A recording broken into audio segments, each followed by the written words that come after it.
Today there are over 8 billion humans living on Earth. We're everywhere. Cities, farms, mountains, deserts. We've built skyscrapers, sent rockets to Mars, created the internet.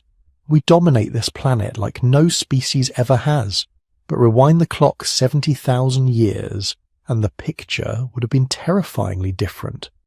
Somewhere in Africa, scattered across a landscape of ash and dying forests, roughly 2,000 humans struggled to survive. Not 2 million, not 200,000, just 2,000 individuals. The entire future of humanity, everything we would ever become, all of it dependent on this tiny, desperate group holding on through conditions that had already killed off countless other populations. If you're using this to fall asleep, that's literally why I make them. So subscribe maybe, and tell me where you are and what time it is. I check comments and it's wild. Tokyo at dawn, London at lunch, Elsie at midnight, all watching the same story about how we almost weren't here to watch anything at all. Think about that number for a second. 2,000 people. That's smaller than most high schools. Smaller than the population of a typical small town. You could fit every single human ancestor alive at that moment into a couple of movie theatres, and there'd still be empty seats. The entire genetic diversity of humanity. Everything that makes 8 billion of us different from each other today. All of it compressed into a gene pool so small that everyone probably knew everyone else, or at least knew someone who knew them. And here's the thing that should keep you up at night, or in this case, help you drift off contemplating it. We almost didn't make it. Whatever happened 70,000 years ago, it came within a hair's breadth of ending the human story before it really began. For decades, this was just a theory. A mathematical whisper hidden in our DNA that scientists couldn't quite make sense of. They knew something had happened. Our genetic diversity is weirdly low compared to other species. Chimpanzees, who live in scattered groups across a fraction of the territory humans occupy, have way more genetic variation than all 8 billion of us combined. That's not normal. That's the signature of something catastrophic. But nobody knew exactly what had happened or how close we'd actually come to the edge. Not until geneticists started reading our DNA like a history book written in molecules, tracing mutations backward through time, generation by generation, millennium by millennium. What they found was stunning. The genetic evidence shows that roughly 70,000 years ago, the human population crashed to perhaps as few as 2,000 breeding individuals. Maybe it was 3,000, maybe 1,500. The exact number is debated, but all the evidence points to the same terrifying conclusion. For several thousand years, humanity was balanced on a knife's edge. One bad drought, one epidemic, one unlucky winter away from joining the long list of species that simply vanished. And the truly mind-bending part? Every single person alive today, all 8 billion of us, we're all descendants of those survivors. Every human being you've ever met, every face you've seen in a crowd, every person in every photo throughout history, all of us carry the DNA of that tiny population that refused to die when the world was trying its hardest to kill them. This isn't ancient mythology. This is written in our genes. It's forensic evidence of the most important survival story in human history. The question that haunts scientists is simple but profound. What happened? What could have pushed humanity to the absolute brink of extinction? What kind of catastrophe could wipe out human populations across entire continents, reducing our ancestors to a few thousand frightened survivors huddled together in some last refuge? The answer, as we'll discover, involves one of the most violent volcanic eruptions in the last million years, a global climate catastrophe that plunged the Earth into years of volcanic winter, and a small group of humans who somehow, against all odds, found a way to endure. This is the story of how 2,000 people saved humanity from extinction. It's a detective story written in genetic code. It's a survival tale that makes every disaster movie look tame by comparison, and it's absolutely real. The evidence is locked in your DNA right now. Molecular scars from a catastrophe so severe that it shaped every aspect of what it means to be human. So let's go back, way back, to the moment when humanity's flame nearly went out and somehow, impossibly, kept burning. Here's something that should keep you awake at night, even though we're trying to help you sleep. If you took DNA samples from two chimpanzees living on opposite sides of Africa, separated by thousands of miles, never having met, never having any connection whatsoever, their genetic difference would be greater than the difference between any two humans alive today. Let that sink in for a moment. Two random chimps are more genetically diverse than a person from Iceland and a person from New Zealand. More diverse than someone from the Amazon rainforest and someone from the Mongolian steppes. This doesn't make sense. Humans are everywhere.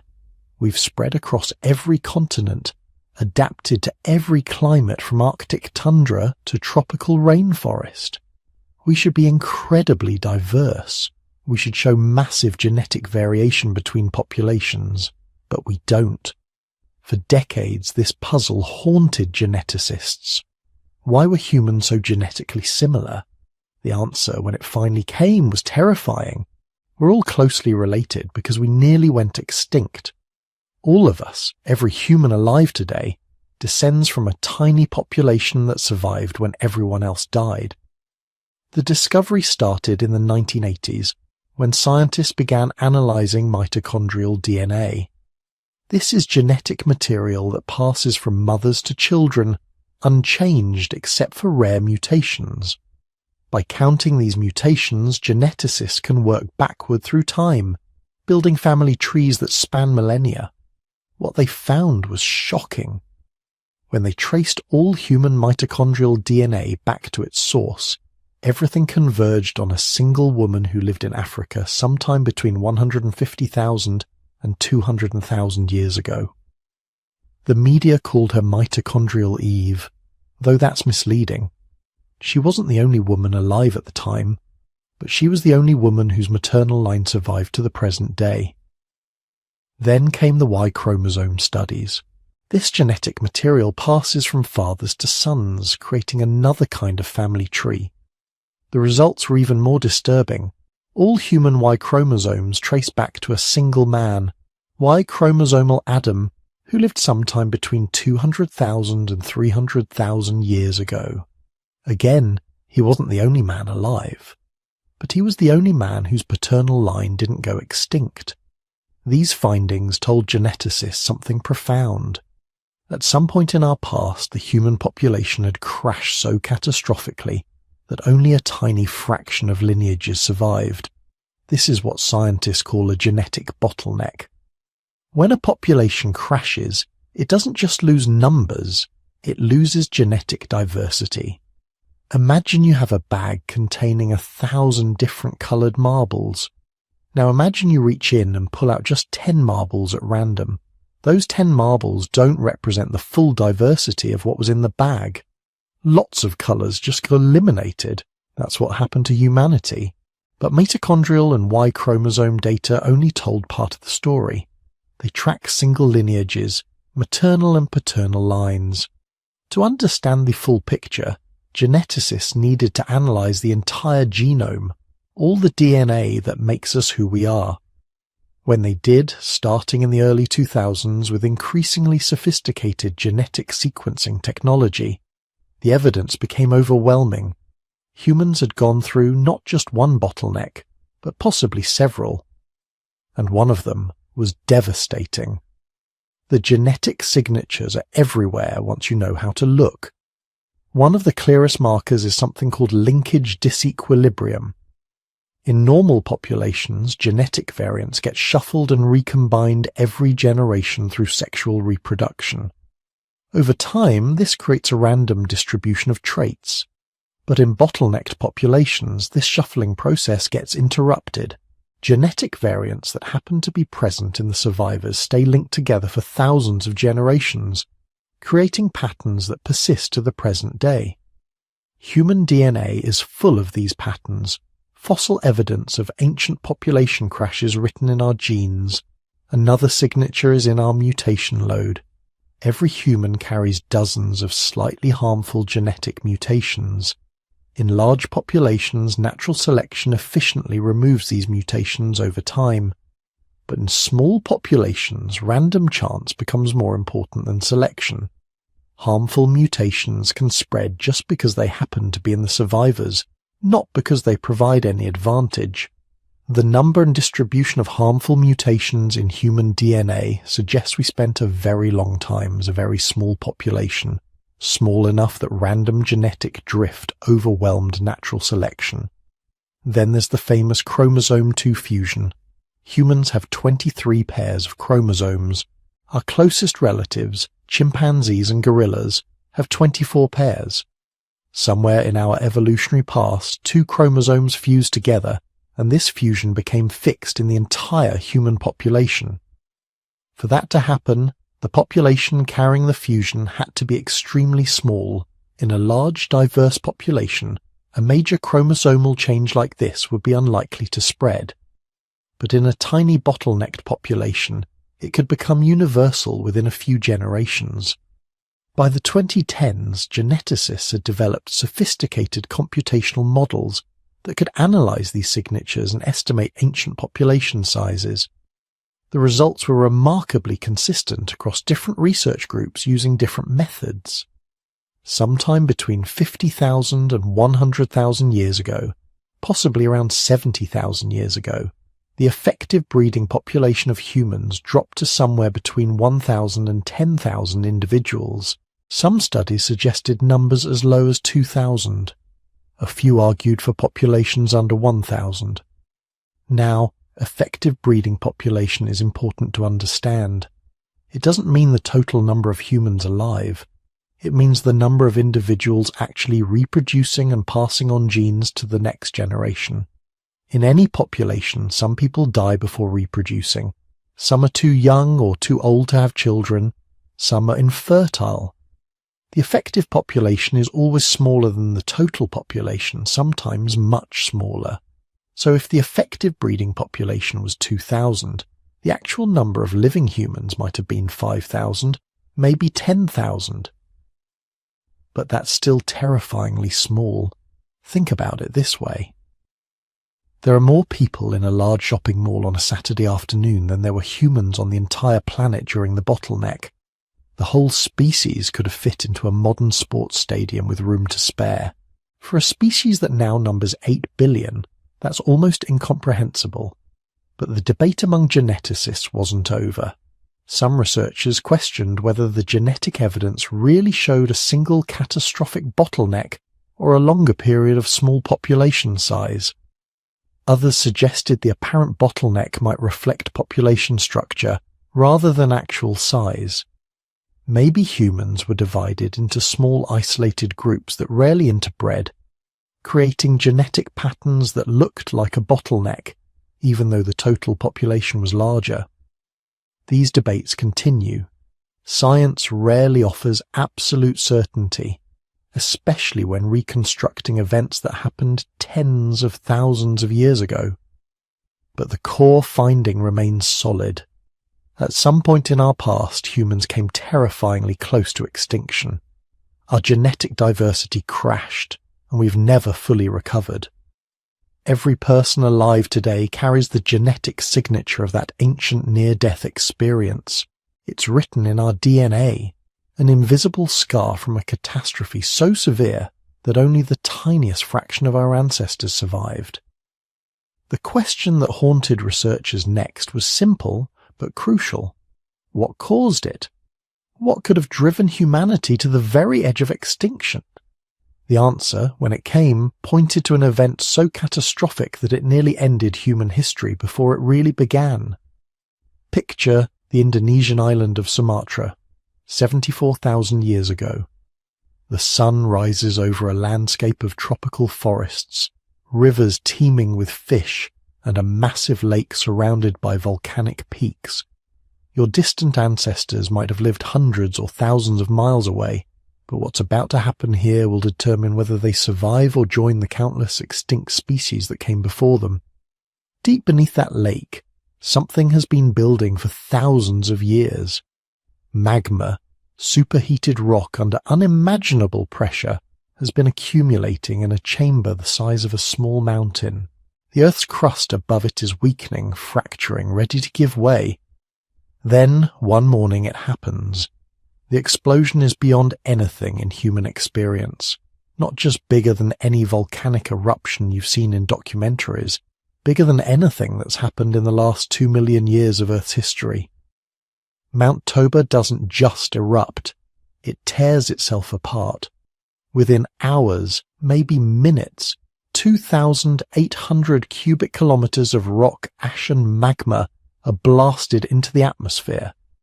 To put that in perspective, that's enough material to bury the entire United Kingdom under 12 meters of volcanic debris. It's 5,000 times larger than the Mount St. Helens eruption. It's 100 times larger than the eruption of Krakatoa, which killed 36,000 people and was heard 3,000 miles away.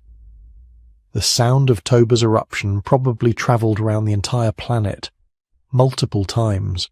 The blast creates a column of superheated gas and debris that punches through the atmosphere, reaching heights of 50 kilometers or more.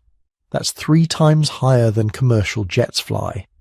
The column is so massive, so energetic, that it begins to collapse under its own weight, sending pyroclastic flows racing across the landscape at hundreds of kilometers per hour. Everything within 100 kilometers is instantly incinerated. Forests that have stood for millennia are reduced to ash in seconds. Rivers boil away. Mountains are buried under hundreds of meters of volcanic debris. But that's just the beginning. The eruption column spreads outward, carried by upper atmospheric winds. Within days, ash begins falling across South Asia. Not a light dusting, but meters of it, burying everything. Archaeological sites in India show ash layers from Toba up to 6 meters thick, deposited thousands of kilometers from the eruption site. Imagine being one of those early humans living in India when the ash starts falling. First, you see the sky darken, not gradually like a sunset, but rapidly, ominously. Within hours, it's darker than any night you've ever experienced. The sun is gone, hidden behind a thickening veil of volcanic aerosols. Then the ash begins to fall. Fine grey powder that gets into everything, your eyes, your lungs, your food, your water. It coats the leaves that animals eat. It poisons the rivers. It blocks out the sun so completely that plants begin to die within weeks. Your group tries to survive, but the ash keeps falling, day after day, week after week. The landscape you knew, the forests and grasslands you depended on, they're vanishing under a grey blanket of death. And you're thousands of kilometers from the eruption. You have no idea what caused this, no understanding that a mountain half a world away has just tried to kill every living thing on the planet. The ash eventually reaches Africa, your ancestors' last refuge. Not as thick as in India, but enough to disrupt ecosystems, enough to add one more catastrophic stress to populations already struggling to survive. But the ash is just the immediate crisis. What comes next is worse. Those volcanic aerosols, the fine particles and sulfur dioxide pumped into the stratosphere, they begin spreading across the entire planet. Within months, they've circled the globe, creating a reflective layer that bounces sunlight back into space before it can reach the surface. The planet begins to cool. This is what scientists call a volcanic winter, not a nuclear winter, though the effects are similar. The mechanism is the same. Block out the sun, and the Earth's temperature plummets. The cooling happens fast. Within the first year after the eruption, global average temperatures might have dropped by 3 to 5 degrees Celsius. In some regions, particularly in the northern hemisphere, the drop could have been much more severe. 10 degrees or more. That might not sound like much. But consider this. The difference between current global temperatures and the depths of the last ice age is only about 5 to 6 degrees Celsius. Toba potentially created an instant ice age that lasted for years. The first winter after the eruption would have been catastrophic.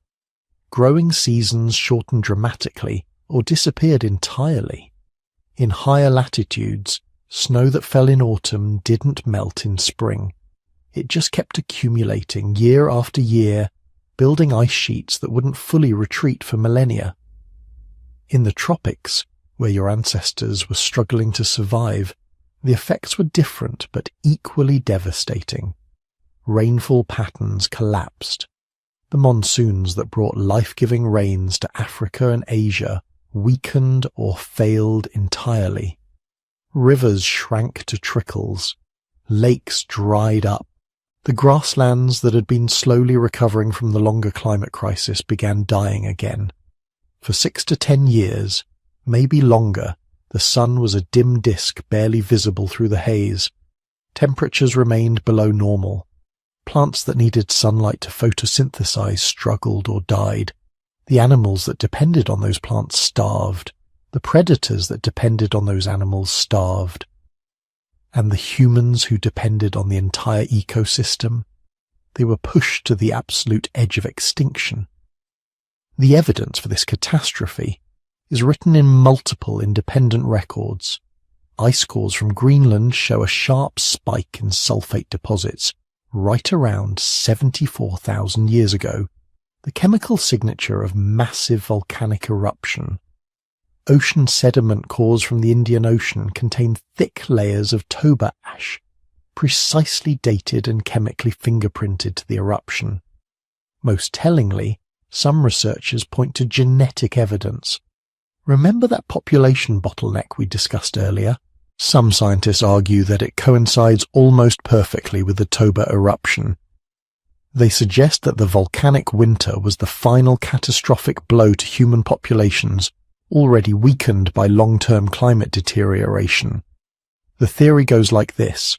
Humans had already been struggling for tens of thousands of years due to the general climate crisis. Populations were fragmented, reduced, barely hanging on. Then Toba erupted, and what was already a desperate situation became apocalyptic. In Africa, where the surviving human populations were concentrated, the volcanic winter would have turned marginal habitats into death zones. Groups that had been managing to survive by exploiting coastal resources, hunting in grassland refuges, or living near permanent water sources suddenly found those resources disappearing. Coastal populations might have been somewhat protected. Ocean temperatures don't drop as quickly as land temperatures, and marine ecosystems are more resistant to short-term atmospheric changes.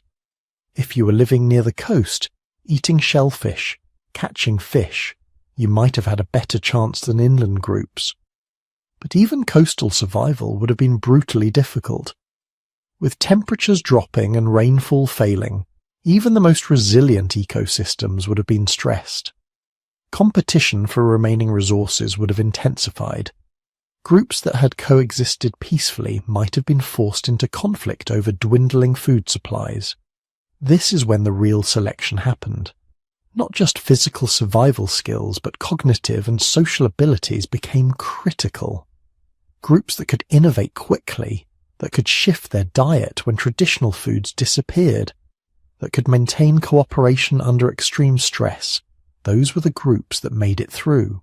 Groups that were too rigid, too specialized, too dependent on specific resources or strategies, they died out, and with them died entire lineages of human genetic diversity. But here's where the story gets complicated, because as dramatic as the Toba eruption was, and as compelling as the volcanic winter theory sounds, the evidence isn't as clear-cut as you might think. Some researchers have challenged the catastrophe narrative. They point out that the genetic bottleneck might have started before Toba, or lasted longer than the volcanic winter. They note that archaeological sites in India show continued human occupation right through the ash layers, suggesting at least some population survived the immediate aftermath.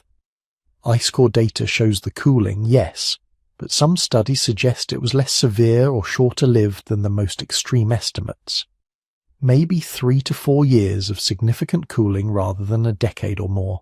Still catastrophic, but possibly survivable for groups that were already adapted to harsh conditions. Other scientists argue that the real killer wasn't Toba itself, but the combination of Toba and the ongoing climate crisis. The volcanic winter was just one more hammer blow to populations already reeling from tens of thousands of years of environmental stress. It didn't cause the bottleneck so much as accelerate and intensify it. There's also evidence that different regions were affected differently. Areas downwind of the eruption, particularly South and Southeast Asia, suffered catastrophic ashfall and probably experienced massive population die-offs or complete extinction of human groups. But Africa, while affected by the volcanic winter, might have been somewhat protected by its distance from the eruption. What we can say with confidence is this. Around 74,000 years ago, the Earth experienced the largest volcanic eruption in 2 million years. This eruption had global effects, depositing ash across continents and likely causing significant climate cooling for several years. And around the same time, within the margin of error of our dating methods, human populations crashed to levels that brought our species within a few thousand individuals of extinction. Whether Toba caused the bottleneck, contributed to it, or merely coincided with it, the result was the same. Your ancestors found themselves living in a world that had become actively hostile to human life, a world where the sun was dim, the temperature was falling, and the food was running out. But somehow, somewhere, approximately 2,000 of them held on. Through the volcanic winter and the decades of disrupted climate that followed, through the starvation and the cold and the endless struggle just to see another sunrise, they held on, and in holding on they saved humanity. But here's where our story hits a snag, a major one, because not everyone agrees that Toba nearly wiped us out. In fact, some of the most prominent scientists studying this period think the whole catastrophe theory is exaggerated at best, completely wrong at worst, and they've got evidence. Let's start with the most obvious problem. If Toba created a nuclear winter that lasted years, maybe decades, if it reduced global temperatures by 3 to 5 degrees Celsius, if it killed vegetation across vast regions and triggered mass starvation, we should see it everywhere in the archaeological record. Every human site dating to 74,000 years ago should show a sudden break. Tools should disappear, settlements should be abandoned. The signs of human activity should just stop for hundreds, maybe thousands of years. But that's not what we find. In 2007, a team of archaeologists working at a site called Wallapuram in southern India made a discovery that threw the entire Toba catastrophe theory into question. They found stone tools, lots of them, below the Toba ash layer, throughout the ash layer, and above it. The same stone tool tradition, unchanged, continuing right through the eruption without any apparent interruption. Think about what that means. These people were living less than 2,000 miles from the eruption, close enough that volcanic ash buried their living sites under several inches of debris. If anywhere was going to show evidence of catastrophic human population collapse, it should have been here. But the tools tell a different story. The same techniques, the same designs, the same evidence of human presence before, during, and after the eruption. No break, no gap, no sign that anything catastrophic had happened at all. The archaeologists found similar patterns at other sites across India. Wherever they looked, human activity seemed to continue through the Toba eruption relatively unchanged. Not just surviving, but maintaining their cultural traditions, their tool-making techniques, their ways of life. In Africa, the evidence is even more problematic for the catastrophe theory. Remember, Africa is where the genetic bottleneck supposedly hit hardest. where human populations were reduced to a few thousand individuals scattered across scattered refuges, where the majority of our species was supposed to have died out. But archaeological sites from this period tell a more complicated story. In South Africa, sites like Pinnacle Point show continuous human occupation right through 74,000 years ago. The inhabitants were eating shellfish, making sophisticated tools, using pigments for what might have been symbolic purposes. There's no sign of sudden population collapse, no evidence of desperate survival conditions. Further north, sites in East Africa show similar continuity. Stone tool traditions don't break. There's no massive die-off visible in the archaeological record. Human populations seem to have continued doing what they'd been doing for tens of thousands of years, adapting to environmental changes but not facing extinction.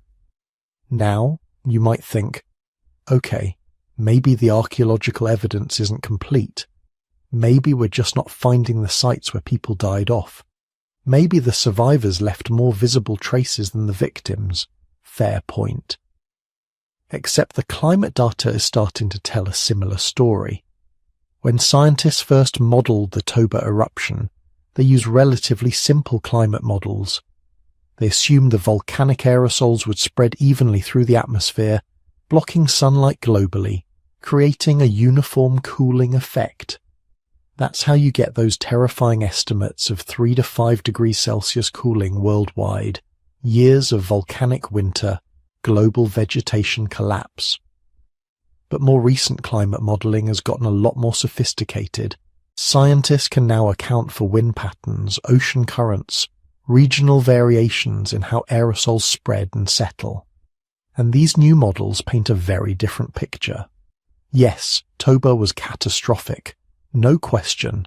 It was the largest eruption in the past 2 million years. It put enormous amounts of sulfur dioxide into the stratosphere. It definitely caused cooling. But the cooling might have been much more localized than originally thought, and much shorter lived. A 2018 study used advanced climate models to simulate the Toba eruption's atmospheric effects.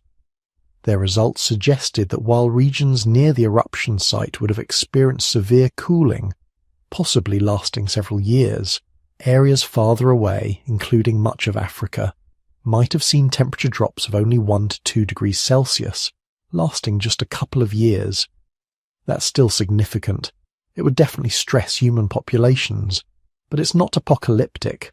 It's the kind of climate shock that resilient hunter-gatherer populations could potentially weather without massive die-offs.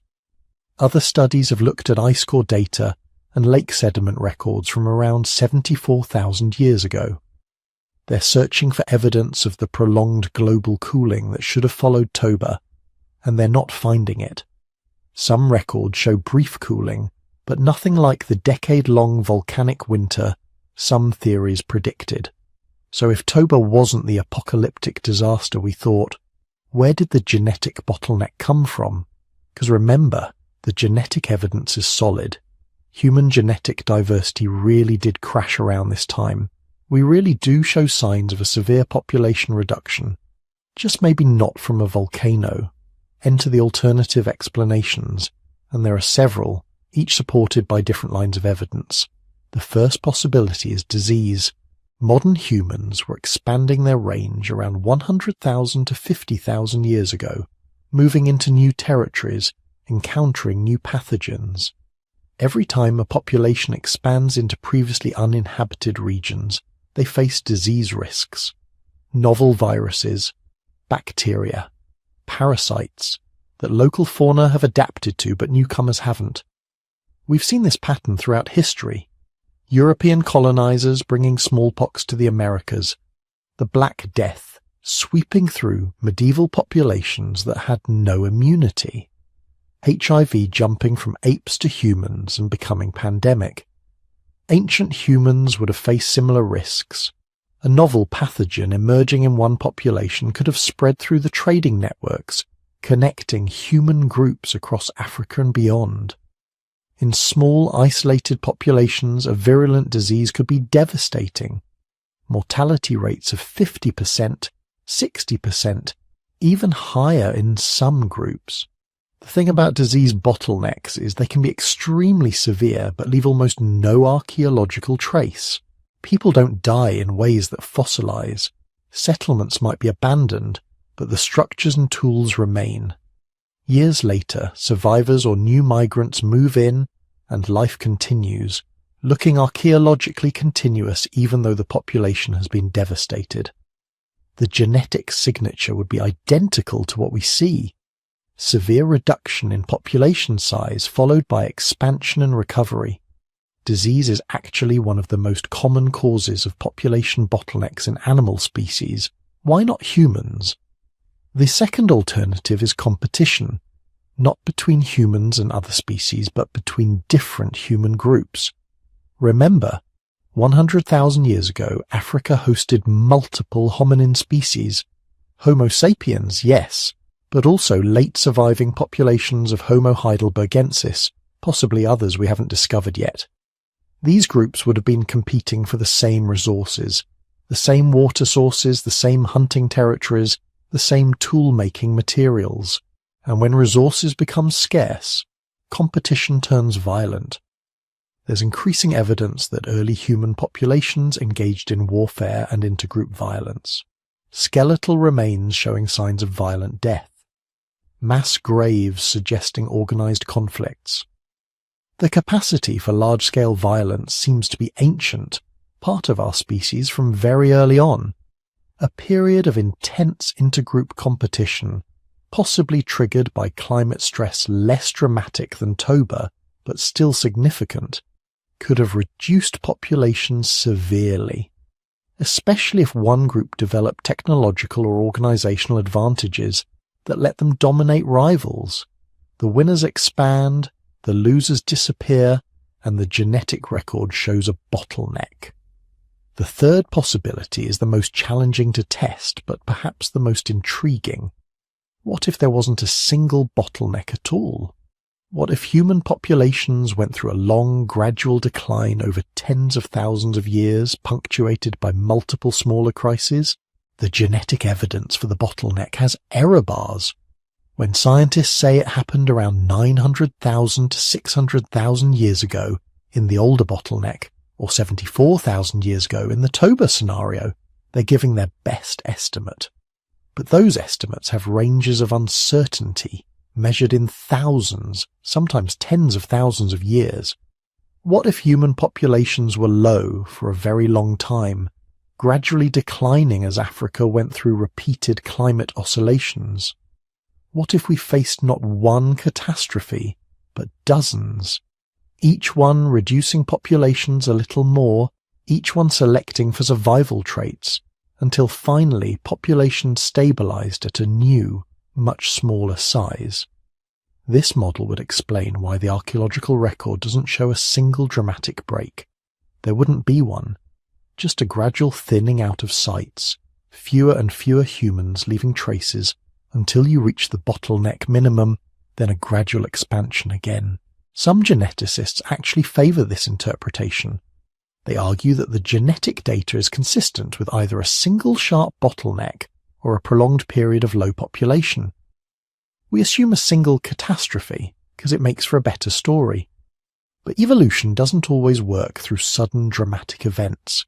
Sometimes it's just slow, grinding pressure over immense timescales. The truth is, we don't know for certain what caused the bottleneck. Toba might have been part of it. Disease might have played a role. Competition, gradual decline, or some combination of all these factors could be responsible. What we do know is that science is a process, not a destination. The Toba catastrophe theory was proposed based on the best evidence available at the time. As new evidence emerges, from archaeology, from climate science, from genetics, we refine our understanding. We question assumptions. We develop alternative explanations. That's not a weakness. That's how science works. The story we're telling isn't finished. It's still being written, still being discovered in archaeological digs across Africa and India, in ice cores from Greenland and Antarctica, in the DNA of living people around the world. But here's what hasn't changed. Regardless of what caused it, the bottleneck was real. Human populations crashed to levels that should have meant extinction. We came terrifyingly close to disappearing forever. And somehow, against odds that should have been impossible, we survived. Whether it was one catastrophe or many, whether it lasted a few years or 100,000, our ancestors endured. They adapted. They persevered. That part of the story at least is certain, and it's the part that matters most. Let's get real about what survival actually meant during those 117,000 years. You wake up in a cave on the southern coast of Africa. It's morning, maybe 890,000 years ago. The air is cooler than your species has known for generations. Outside, the landscape is harsh, stripped of the lush vegetation your grandparents' grandparents might have told stories about. But you're alive, and today, like every day, your only job is to make sure you're still alive tomorrow. Your group number's about 25 people, 3 extended families bound together by blood and necessity. There's your immediate family, your partner, 3 children who survived past infancy, which makes you lucky, your brother's family, and your mother, who at maybe 40 years old is considered ancient, a living library of survival knowledge that nobody can afford to lose. You don't live in just one cave. Your group moves seasonally between 3 or 4 sites within a territory of maybe 20 square miles. Each location offers different resources at different times. One cave sits near a freshwater spring that never quite dries up, even in the worst droughts. Another overlooks a rocky coastline where the tide pools teem with shellfish. A third provides access to a river valley where wild tubers grow in the rainy season, if there is a rainy season that year. This mobility is what keeps you alive. Put 25 people in one spot permanently, and they'd exhaust the local resources within months. But keep moving in a carefully planned circuit. Let each location recover while you exploit the others, and you can make it work. Barely. Your morning starts with fire management. Keeping fire going is a full-time obsession. You don't have reliable methods to start fire on demand, not yet. So you maintain embers constantly, banking them at night in ash and dried dung, nurturing them back to flame each morning. Losing your fire means days or weeks of travelling to another group to beg for embers. It means cold nights, raw food, and vulnerability to predators. It means potential death, so you feed the fire carefully, efficiently. Every piece of wood is precious because the landscape is increasingly barren. You've learned to burn dried animal dung when wood is scarce. You've learned to use bone as fuel. Nothing is wasted. Then comes foraging. This isn't a casual walk through nature. This is systematic, learned, strategic exploitation of every calorie your territory offers. Your mother knows the location of every tuber patch within a day's walk. She knows which roots are edible and which will kill you. She knows where to find the grubs that live under the bark of dead trees, each one a precious packet of fat and protein. She knows the seasonal movements of small game, the nesting sites of ground birds, the locations of beehives. This knowledge isn't written down. It can't be. It exists only in the memories of the oldest members of your group, passed down through demonstration and repetition. Watch how grandmother digs for this root. See the way she tests the soil moisture with her fingers first. Notice how she marks the location so she can return next season without depleting the patch entirely. One mistake, one forgotten lesson, could mean starvation.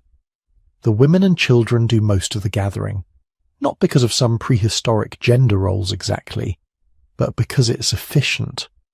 Gathering requires intimate local knowledge, patience, the ability to process information about hundreds of different plant species. It also allows you to keep the children close, teaching them while they work. The calories you bring in are reliable, predictable, the foundation of your group's survival.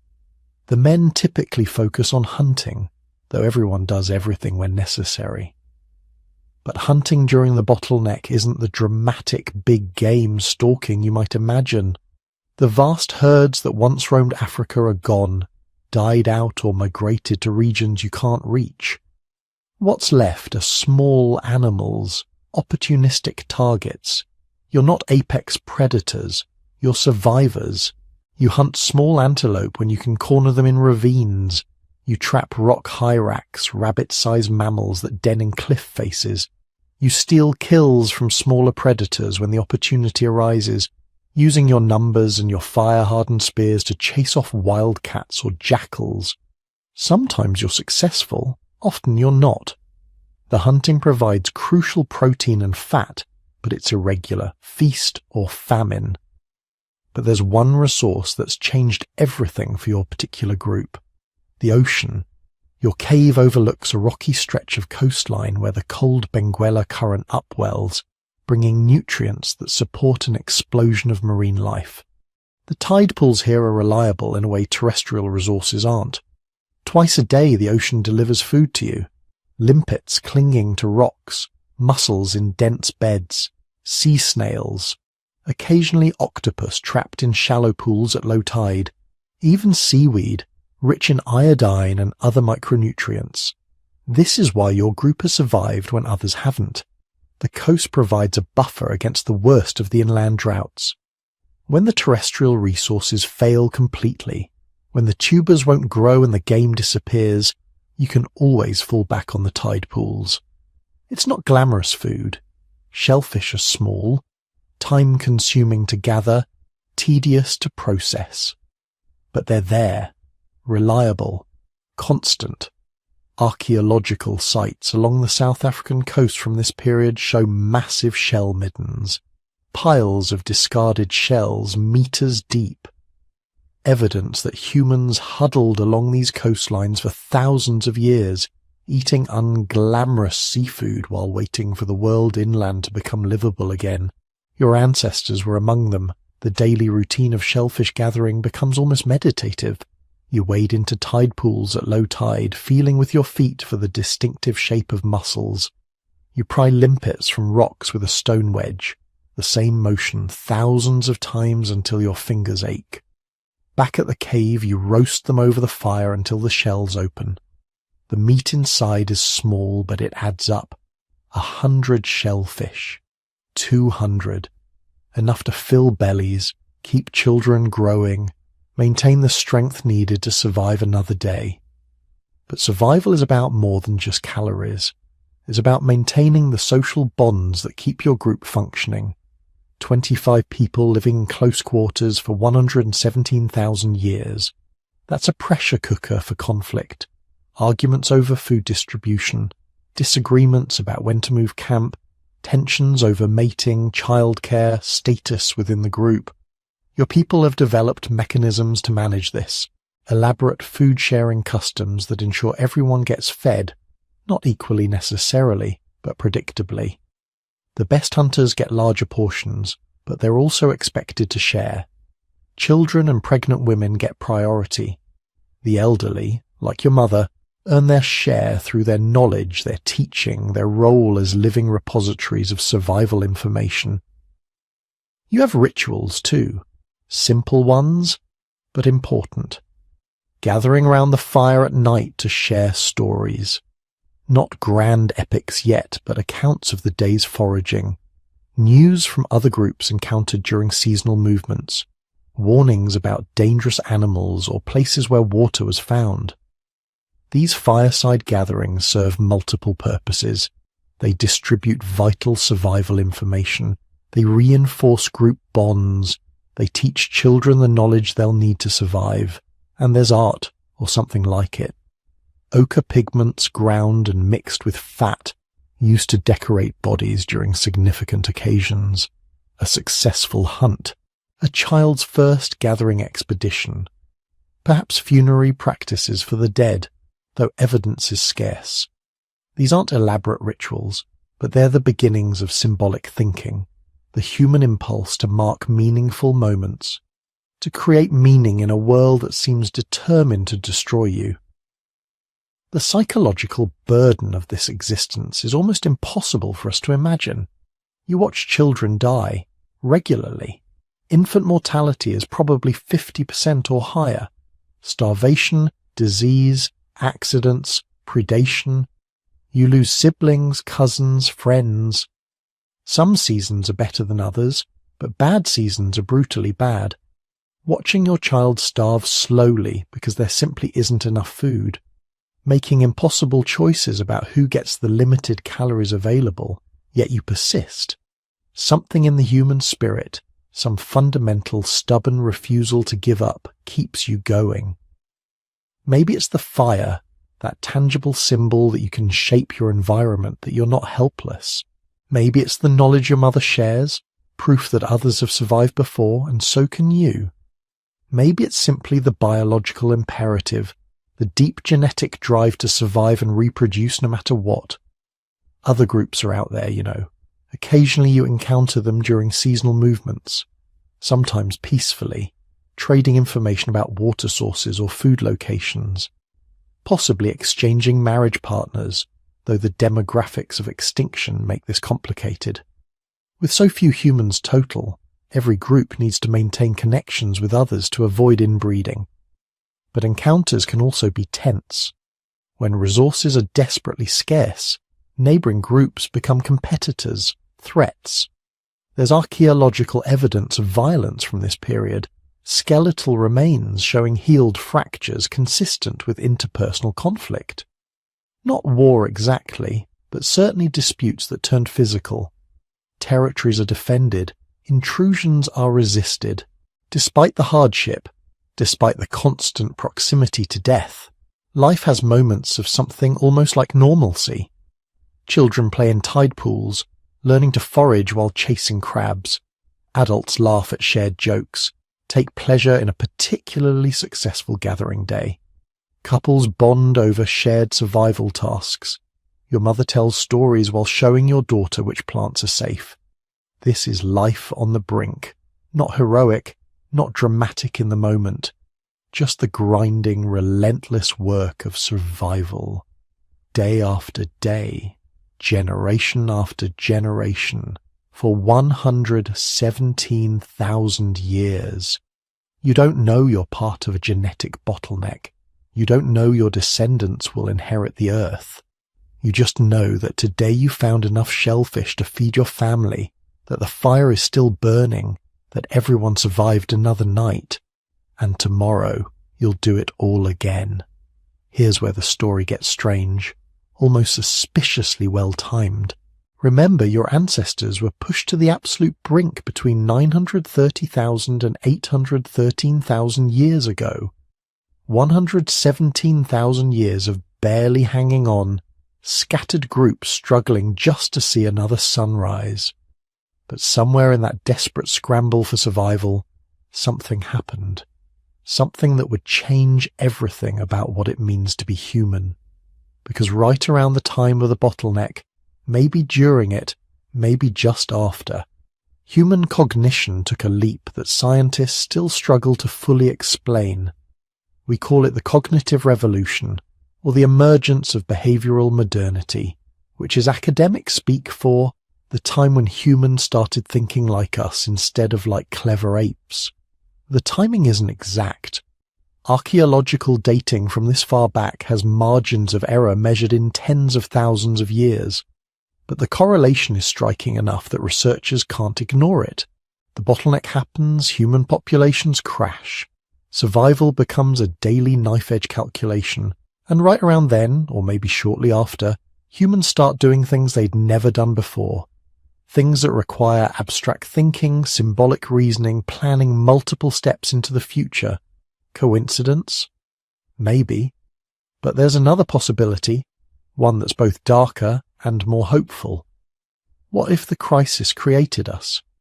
What if those 117,000 years of barely surviving didn't just select for humans who could endure, but for humans who could innovate, who could think in entirely new ways?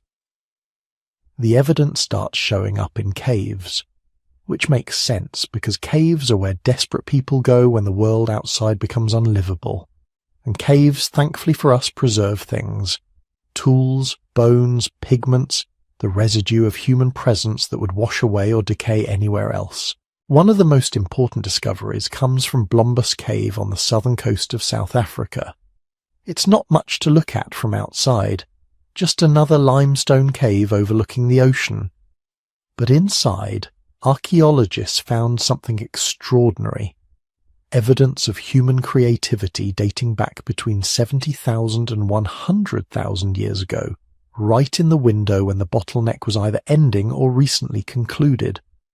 They found pieces of ochre, a red iron oxide pigment, etched with geometric patterns, cross-hatched lines forming deliberate designs. This isn't accidental scratching or random marks. These are patterns, repeated and intentional. Someone sat in that cave and carved symbols into pieces of rock for reasons that had nothing to do with immediate survival. Think about what that means. Your ancestor, living in a world where every day might be their last, where finding enough food and water occupied most of their waking thoughts, took time to create something purely symbolic. Not a tool, not something to help them eat or stay warm. Art, abstract representation, the external manifestation of internal thought. They also found shell beads, tiny marine snail shells, carefully pierced and apparently strung together as jewellery or decoration. Again, this serves no survival purpose. A necklace doesn't help you hunt or gather or fight off predators. But it does something else. It signals. It identifies. It says, I belong to this group, or I have this status, or I value beauty enough to spend time creating it. The bone tools found at Blombos show similar sophistication. Not just bones broken and used as improvised implements, but carefully shaped awls and points designed for specific tasks. Someone was planning ahead, thinking, I need to pierce leather to make clothing, so I'll create a tool specifically for that purpose. Other sites from roughly the same period show similar innovations scattered across Africa. Stone blades created using heat treatment, where rocks were deliberately placed in fires to change their fracture properties before being shaped into tools. This requires understanding abstract principles of physics, the ability to delay gratification. You have to heat the stone and wait for it to cool before you can use it, and multi-step planning. But here's what makes all this so remarkable. None of these innovations were strictly necessary for survival. Humans had survived for millions of years without art, without jewellery, without heat-treated stone tools. Our ancestors during the bottleneck could have kept doing what earlier humans had always done, scavenging, hunting with simple tools, using basic fire, and they would have survived just fine. Instead, they started creating, started innovating, started making things that existed purely in the realm of symbolic thought and abstract reasoning. So what changed? Why did humans emerging from the bottleneck suddenly start behaving so differently from humans who came before? One theory suggests the bottleneck created a perfect storm of selective pressures that favoured cognitive innovation. When resources are abundant and populations are stable, there's no particular advantage to being unusually creative or innovative. The old ways work fine. Why risk trying something new? But when you're one disaster away from extinction, when the old strategies aren't sufficient anymore, suddenly innovation becomes survival. The individuals who could think of new solutions, new approaches, new ways to exploit marginal resources, they were the ones who lived long enough to have children. Over 117,000 years, that's thousands of generations, this selection pressure would be intense. Every generation, the individuals who are slightly more creative, slightly better at abstract reasoning, slightly more capable of innovation would have better survival odds. Gradually, relentlessly, the bottleneck would select for increased cognitive capacity. But there's more to it than just individual intelligence. The bottleneck would also select for social innovations, new ways of organizing groups and sharing information. Because in a crisis, cooperation beats individual brilliance every time. Language probably played a crucial role. Now, we know humans had some form of communication long before the bottleneck. Even chimpanzees can communicate basic information. But complex language, the ability to convey abstract concepts, talk about things that aren't immediately present, teach complicated skills to others, that's different. That requires sophisticated cognitive machinery. The bottleneck would have made language incredibly valuable. Small scattered groups trying to maintain connections across vast distances need good communication. Parents trying to teach survival skills to children who might face completely different challenges need to convey abstract principles, not just specific behaviors. Groups trying to coordinate hunts or share information about resources need precise, detailed language. Every improvement in language ability would provide massive advantages. And unlike physical traits that take countless generations to evolve, language is partly cultural. One innovative individual develops a new way to express complex ideas, and everyone who learns from them benefits immediately. The innovation spreads through the population in one generation, not 1,000. This creates a feedback loop. Better language allows more effective teaching. More effective teaching allows the accumulation of more complex knowledge. More complex knowledge creates pressure for even better language. Round and round, each generation building on the innovations of the last. The archaeological evidence supports this. The standardized tool designs appearing after the bottleneck suggest detailed verbal instructions being passed between groups. You can't create identical tools across hundreds of miles unless people are communicating precise technical information. Strike the stone at this angle with this force can't be conveyed through grunting and pointing. The symbolic artifacts, the ochre engravings and shell beads, suggest something even more sophisticated. These require shared symbolic systems.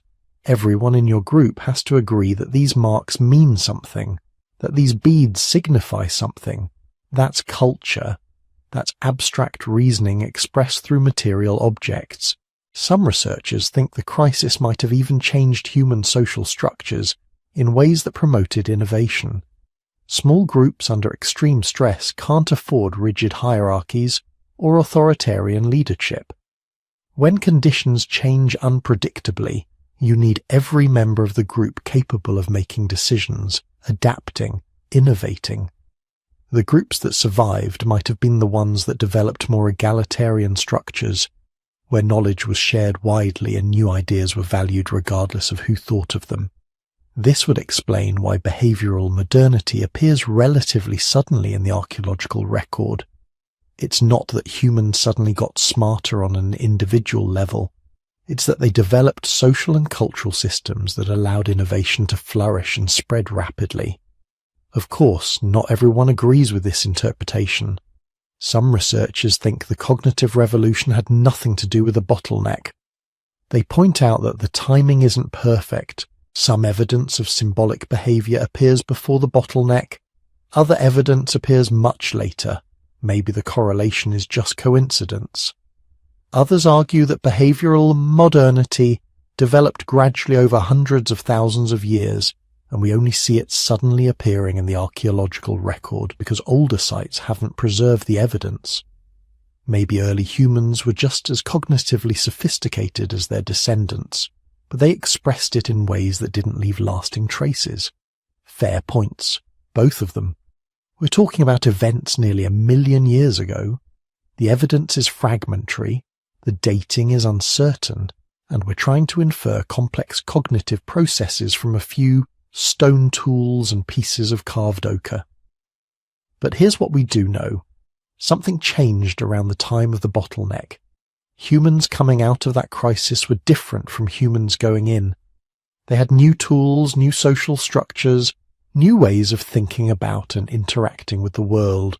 Maybe the bottleneck caused it. Maybe it just happened to coincide with changes that would have occurred anyway.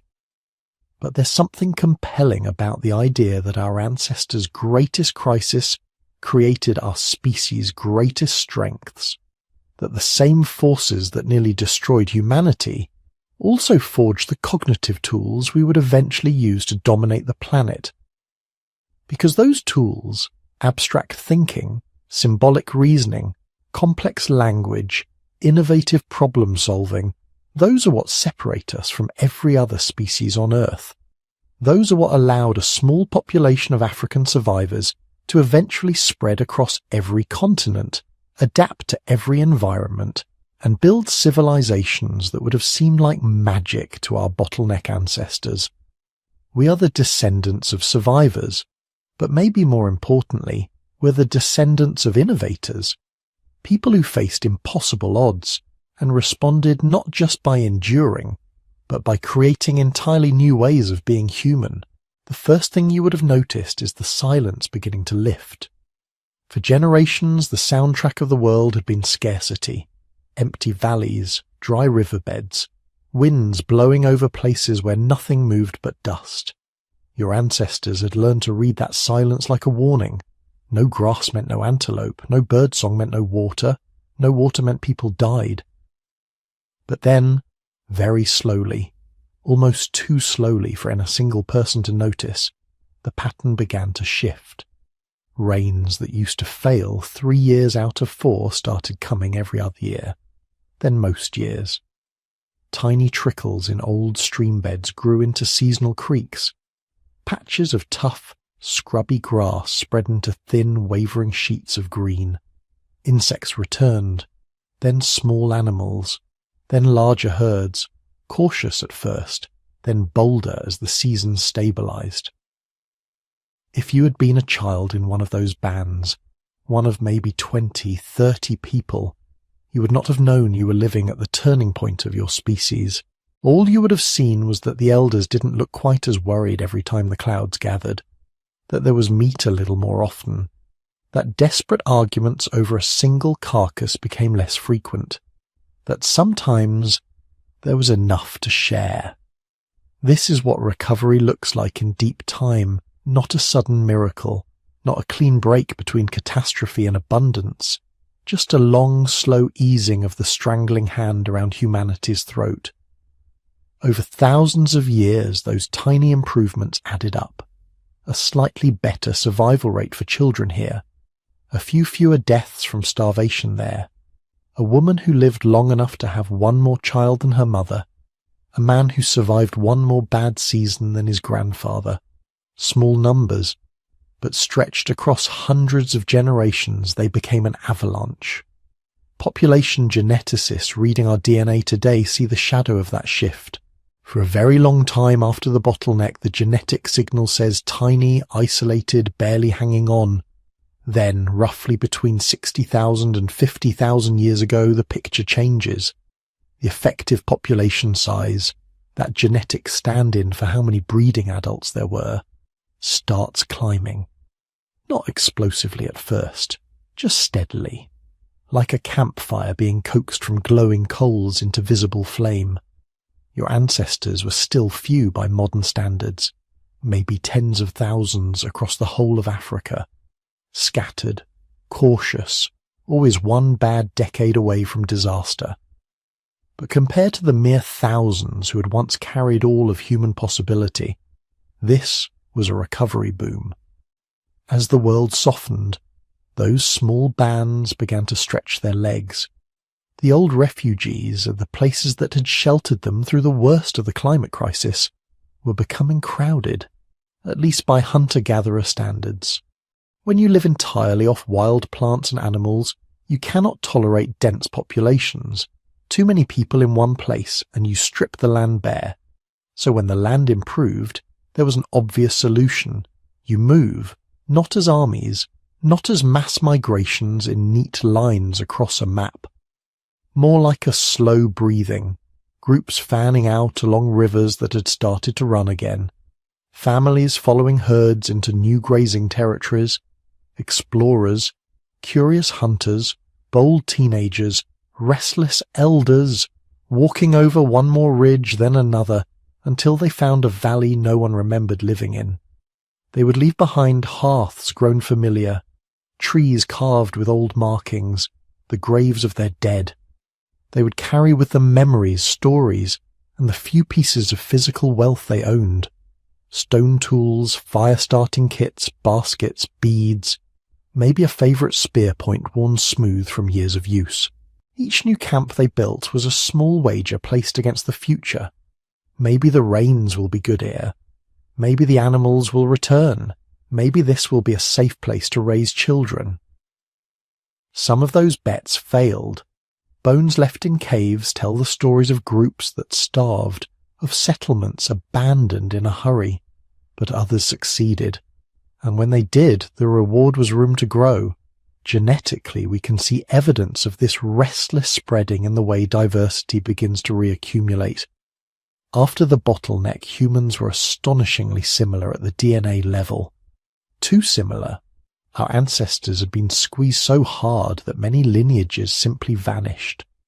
But as populations recovered and expanded into different environments, new variations began to appear. Mutations popped up and stuck around if they helped people deal with local conditions. New foods, new climates, new diseases. By 60,000 to 50,000 years ago, the genetic record shows branching. Lineages splitting, drifting apart, sometimes meeting again, only to split once more. This is what you'd expect from small groups moving, settling, scattering, reconnecting across a whole continent. And as bodies and genes adapted, so did cultures. Toolkits that had once been fairly simple during the harshest times became more varied and specialized. Where earlier humans might have relied on a few multi-purpose implements, an all-purpose hand axe here, a generic scraper there, the recovering populations began to experiment. In some regions of Africa, archaeologists see the rise of tiny, carefully shaped stone blades called microliths.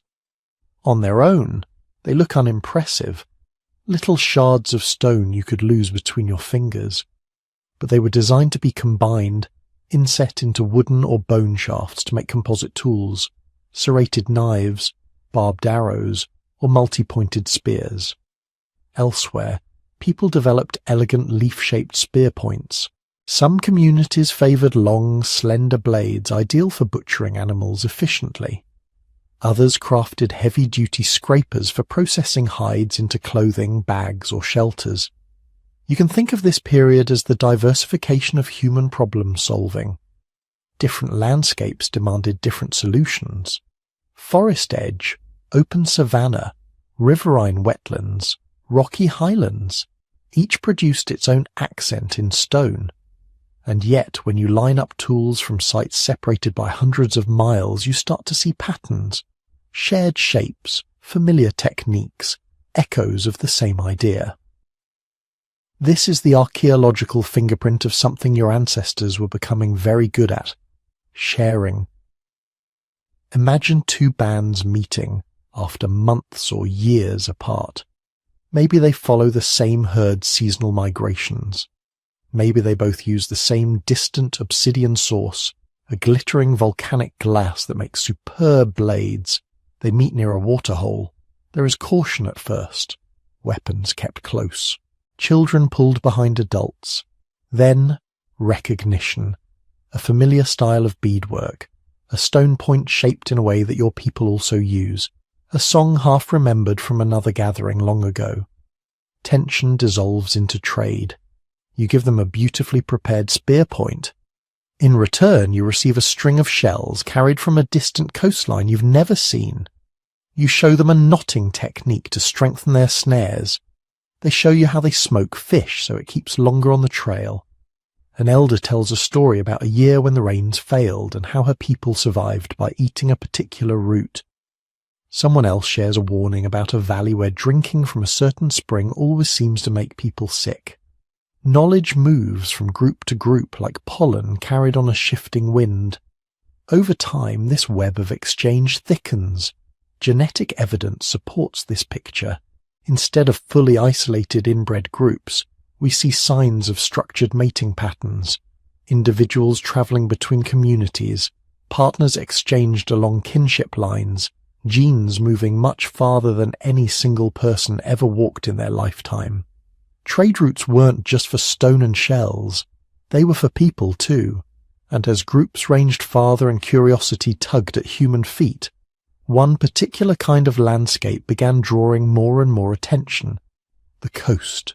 From space, shorelines look like edges, but to hungry, observant humans they were highways, narrow belts rich in resources stretching for hundreds, sometimes thousands of kilometers. Along the African coasts, especially the eastern and southern shores, your ancestors found something extraordinary: relative stability. While inland climates could swing wildly between wet and dry, coastlines often buffered those extremes. Upwelling currents brought nutrient-rich waters close to shore, shellfish, fish, seabirds, seals, all potential food sources far less affected by inland droughts.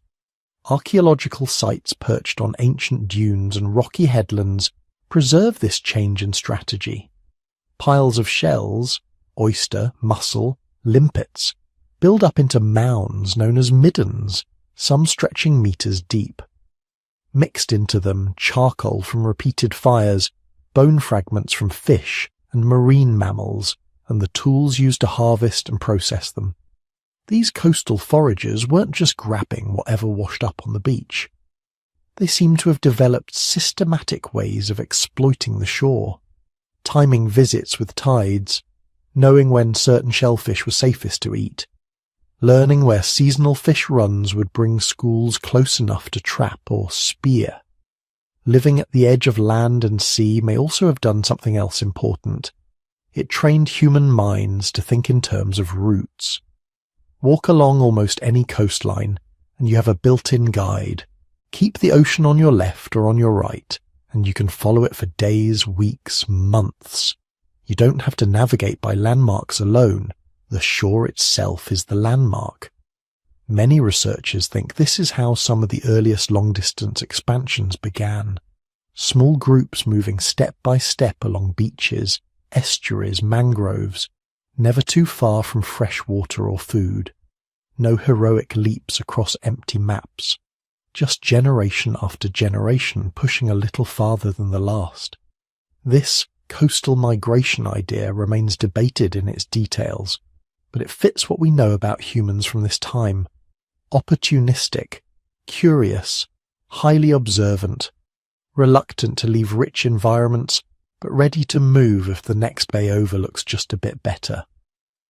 Along the Indian Ocean rim, from eastern Africa toward the Arabian Peninsula and beyond, shorelines would have offered a kind of living conveyor belt. Every few days' walk, another cove, another river mouth, another chance to settle or move on. People could have spread surprisingly far without ever feeling like they were making a grand journey, just following the food. As they moved, technology and culture moved with them. You can imagine a camp at dusk on some long-vanished shore 55,000 years ago. The air smells of salt and smoke. Children crack shells against stones, prying out the last bits of meat. Adults sit in a loose ring around a fire, hands busy. Some are retouching blades, turning broken points into new tools.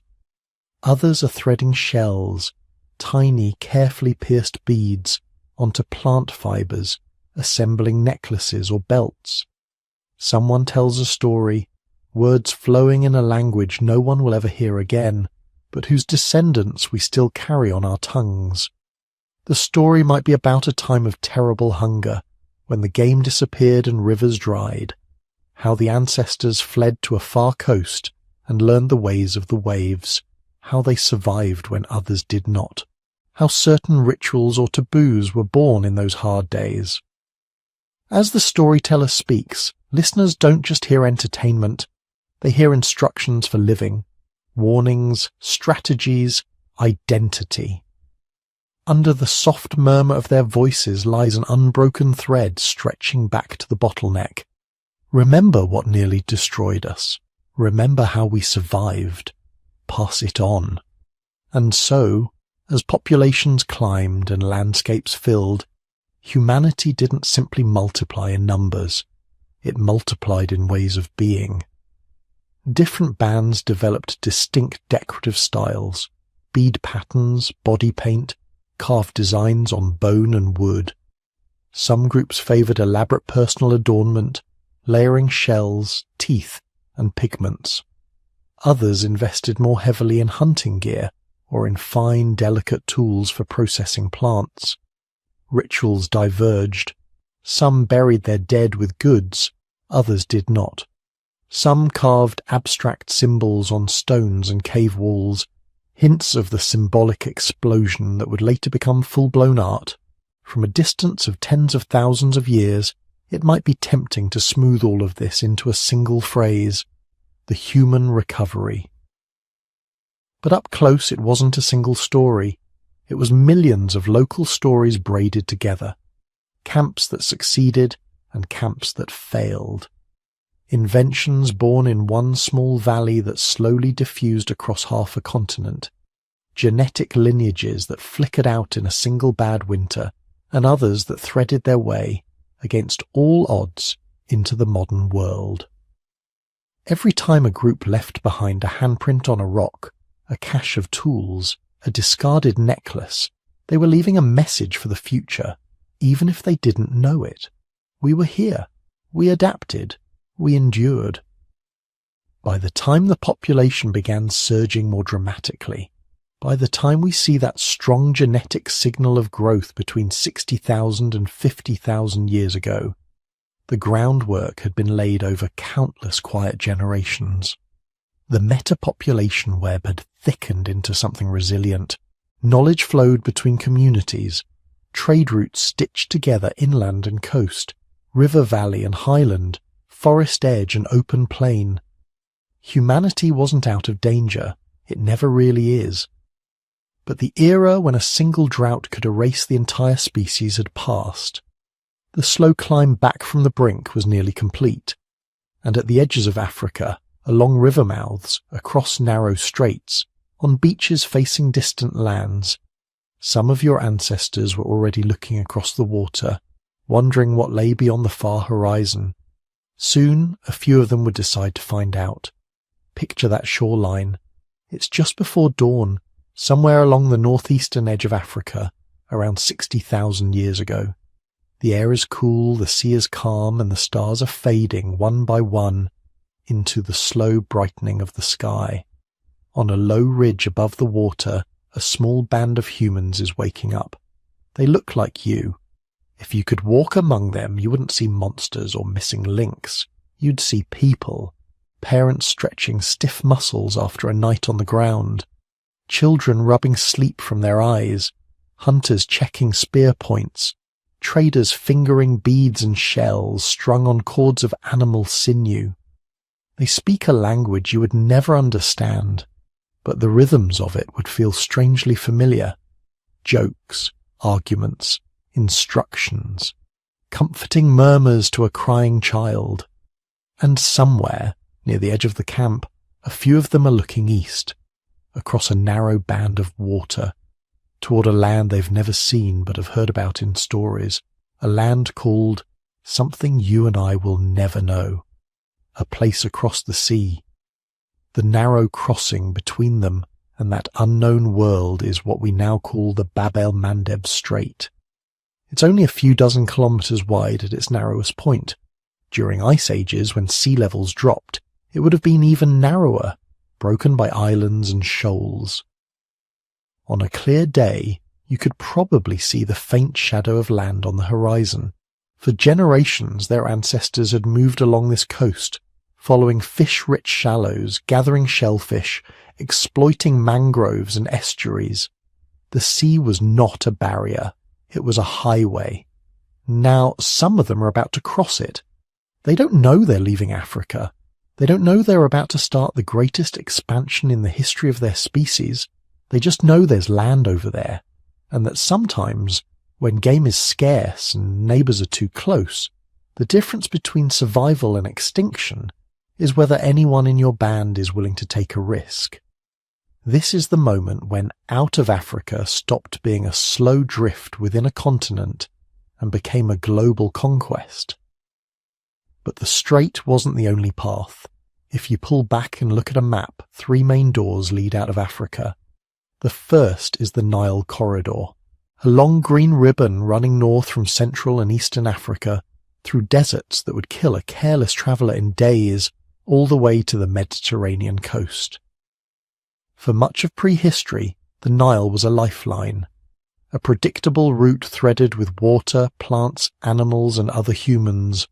Some groups likely followed this river north, pushed by drought in their homelands or pulled by rumours of rich deltas and new hunting grounds. The second door is the Sinai Peninsula, a bridge of land between Africa and the Middle East, squeezed between the Red Sea and the Mediterranean. During wetter phases, this area would have been dotted with lakes, wetlands and grasslands, stepping stones of habitat that humans could hop between. Fossils and stone tools found in what is now Israel, Jordan and Syria suggest that humans moved through this gate multiple times, long before the final successful wave 60,000 years ago. The third door is that narrow sea crossing at Bab el-Mandeb, a short leap from the Horn of Africa to the southern tip of the Arabian Peninsula. Genetic evidence hints that this southern coastal route may have been especially important. Once humans reached Arabia, they could skim along the coasts of the Indian Ocean like surfers following a perfect wave, down through Yemen and Oman, across southern Iran and Pakistan, into India, Southeast Asia and beyond. Different groups likely used different doors at different times. Some expeditions probably failed. Droughts closed corridors, sea levels rose, rival groups blocked passages, but enough crossings succeeded that, over thousands of years, Africa stopped being the entire human world and became just the starting line. Beyond those doors, though, there was a surprise waiting. Because Earth, at that time, was not an empty stage. When your ancestors stepped into the Levant, or hugged the coasts of Arabia, or pushed into the cold plains of Eurasia, they weren't pioneers arriving in untouched wilderness. They were walking into neighbourhoods that were already occupied by cousins. Neanderthals had made Europe and parts of Western Asia their home for hundreds of thousands of years. Denisovans, those shadowy relatives we know mostly from DNA and a few bones, seem to have dominated parts of Asia. There may have been other archaic humans too, lingering populations of Homo heidelbergensis, or descendants of even older lineages, occupying pockets of favourable terrain. Imagine being one of those first modern humans cresting a rocky ridge somewhere in the Middle East, and seeing other people on the far slope. Their faces, familiar but strange, heavy brows, broader noses, more muscular bodies. The way they carry their tools and move across the landscape is practiced, confident. This is their home turf. What happens next, we don't know exactly. But the genetic record scattered through our chromosomes like footnotes from the past suggests that the encounters were not simple. They weren't one-sided massacres. They weren't peaceful utopias either. Sometimes groups probably avoided each other, steering clear of rival hunters the way wolves and lions avoid costly fights over carcasses. Sometimes there may have been territorial skirmishes, sudden ambushes at waterholes, or long cold standoffs at the mouths of valleys rich in game. And sometimes, clearly, there was something else. Because when geneticists look at the genomes of people living today outside of Africa, they see traces of Neanderthal DNA woven into every one of them. 1.5% to 2% on average in Europeans, Asians, Native Americans. As if every person outside Africa is carrying a small, quiet inheritance from Neanderthal ancestors they never knew they had. In some parts of Asia and Oceania, they find another thread, Denisovan DNA. In certain populations in Melanesia, Aboriginal Australians and some groups in Southeast Asia, as much as 5% of the genome can be traced to Denisovan sources, like faint echoes from ancient meetings in some forgotten valley or on a remote island shore. These numbers may sound small, 2% here, 5% there. But think of what they mean. They mean that at least some of those encounters ended not with spears in the dark, but with shared shelters and shared beds. They mean that modern humans, Neanderthals and Denisovans weren't completely separate kinds of beings, but branches of the same family tree close enough to knit back together when life brought them into contact. They mean that some child, half Neanderthal, half modern human, grew up in a mixed band, learned to nap stone or track animals, and lived long enough to have children of their own. Long enough for their genes to fold into the growing tapestry of the expanding human population. In some cases, those genes made a difference. Neanderthal variants in modern humans have been linked, tentatively and not always conclusively, to things like immune responses, skin and hair traits, even sensitivity to sunlight. Denisovan variants helped some populations adapt to high altitudes, processing low oxygen air on the Tibetan plateau. Other archaic genes may have influenced how we respond to pathogens, how we store fat, how our bodies handle cold or scarce food. The expansion out of Africa wasn't just a migration. It was a blending, a remixing of survival strategies honed by different human species in different environments, now poured together into one rapidly spreading lineage. As this blended lineage moved east, its speed becomes almost unbelievable. From the first successful expansions out of Africa around 60 to 70,000 years ago, it may have taken only 10 to 20,000 years for modern humans to reach Australia. In evolutionary terms, that's almost instantaneous, a geological heartbeat. Following that southern coastal route, groups would have moved along the shores of the Arabian Sea and the Indian Ocean, exploiting rich marine ecosystems, fish, shellfish, seabirds, mangrove fruits. They were all predictable, renewable food sources, and humans were getting better and better at using them. By the time they reached Southeast Asia, these coastal travellers were already skilled at crossing rivers, estuaries, maybe short sea gaps. The Indonesian archipelago, even at lower sea levels, was never a single block of land. There were always channels of water between islands. But sometime between about 65,000 and 50,000 years ago, humans made a series of crossings that took them beyond the continental shelf to Sal, the ancient landmass that combined Australia, New Guinea and Tasmania. Those crossings required boats, or at least rafts or watercraft sophisticated enough to carry families, tools and food across stretches of open sea where land was not always visible. No one knows exactly what those vessels looked like. No paintings remain. No wooden hulls have survived. But the presence of humans in Australia by 65,000 to 50,000 years ago is very hard to explain without them. On that continent, they encountered ecosystems that had never seen humans before. Giant marsupials, enormous reptiles, huge flightless birds. Within a relatively short time, many of those megafauna species vanished, whether through direct hunting, habitat changes caused by fire and landscape management, or climate fluctuations amplified by human presence. The arrival of people reshaped those environments forever. From Africa to Arabia, from Arabia to India, from India to Southeast Asia, from Southeast Asia to Australia. All of that probably within the lifespan of a few thousand generations.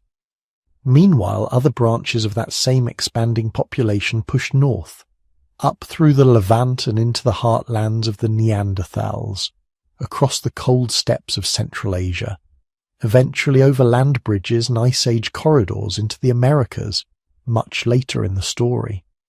By then, the world was no longer a patchwork of separate human species. It was becoming something else, a single, hugely variable, deeply interconnected human superpopulation with local flavours but shared ancestry. And if you trace that ancestry back, past all the mixing with Neanderthals in Europe, past all the blending with Denisovans in Asia, past the splits inside Africa that gave rise to different lineages there, you arrive in a very small room. A population of maybe 2,000 breeding individuals 900,000 years ago, clinging to survival during the Great Crisis. Think about the numbers. From a bottlenecked population barely larger than a modern village, the human lineage rode out 117,000 years of climate chaos. Then, as conditions improved, it expanded within Africa, split into multiple human species, recombined through interbreeding, and eventually sent one particularly adaptable branch out of the continent. That branch, your branch, met its cousins, traded genes and technologies, and kept moving. Along river valleys and coastlines, across deserts and mountains, over frozen land bridges and narrow seas, those few thousand survivors became, step by step, wave by wave, connection by connection, the ancestors of 8 billion people alive today. Every person you pass on the street, every face in every crowd, every voice carried on every city wind. All of them are part of the same improbable chain, a chain that runs through that tiny bottlenecked population, through Neanderthal valleys and Denisovan mountainsides, through coastal camps on the shores of the Indian Ocean, through campsites on ancient Australian rivers that now run dry. In your own DNA you carry whispers of this entire journey, African roots that reach back nearly 1 million years, Neanderthal fragments that remember cold European winters, Denisovan segments that once helped someone's ancestors breathe in thin Himalayan air or thrive on strange new plants. A genetic patchwork sewn together by migrations, meetings, and choices made around ancient campfires. Out of Africa wasn't just a geographic expansion. It was the moment when all these threads started to weave into a global tapestry, when a species forged in crisis began to fill every continent, testing the limits of its adaptability. The world would never be the same again, and neither would we. So what does any of this have to do with you, lying in bed, listening to a story about people who lived almost 1 million years ago? More than you might think. Because that ancient crisis, that near-extinction moment, didn't just shape our ancestors out there on the savannah. It shaped you, right now, down to the smallest details of your biology. Every cell in your body is a museum exhibit from that time. Your immune system, your brain chemistry, even the way you respond to stress. They all carry echoes of the bottleneck. One of the strangest consequences of almost going extinct is something geneticists call low genetic diversity. Compared to other mammals, humans are weirdly similar to each other at the DNA level. Take 2 chimpanzees from opposite sides of Africa. Their DNA will usually be more different from each other than yours is from someone living on the other side of the planet. In genetic terms, all 8 billion of us are like one very large, very extended family. That's the fingerprint of the bottleneck.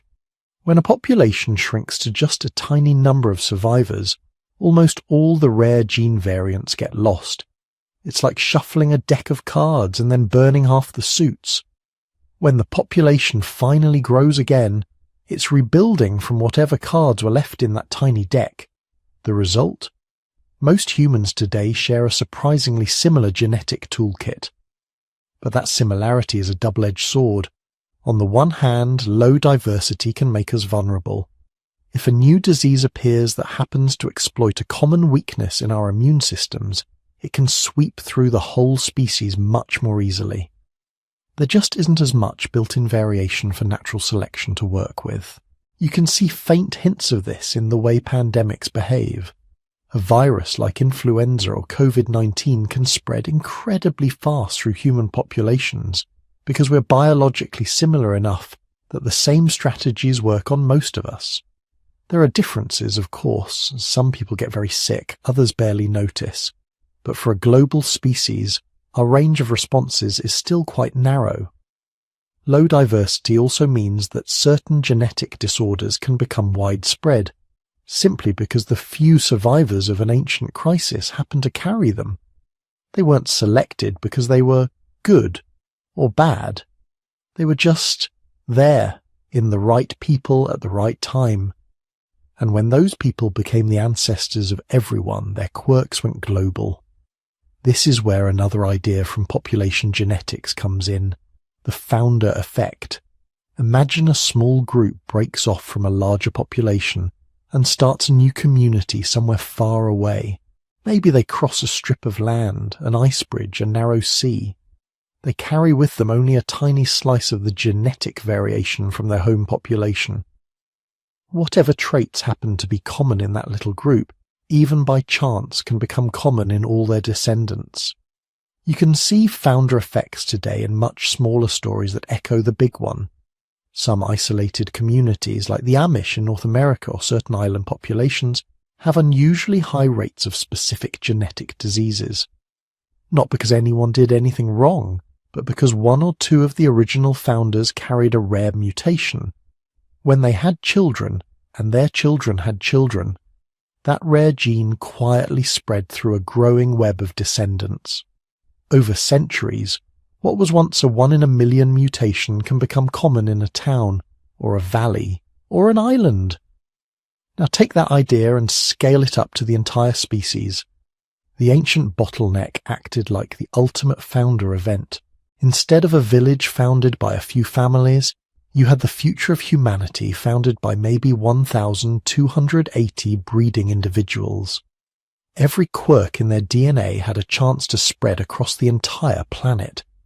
Some of these quirks were life-saving, variants that helped handle stress, resist infection, or think just a little more clearly under pressure.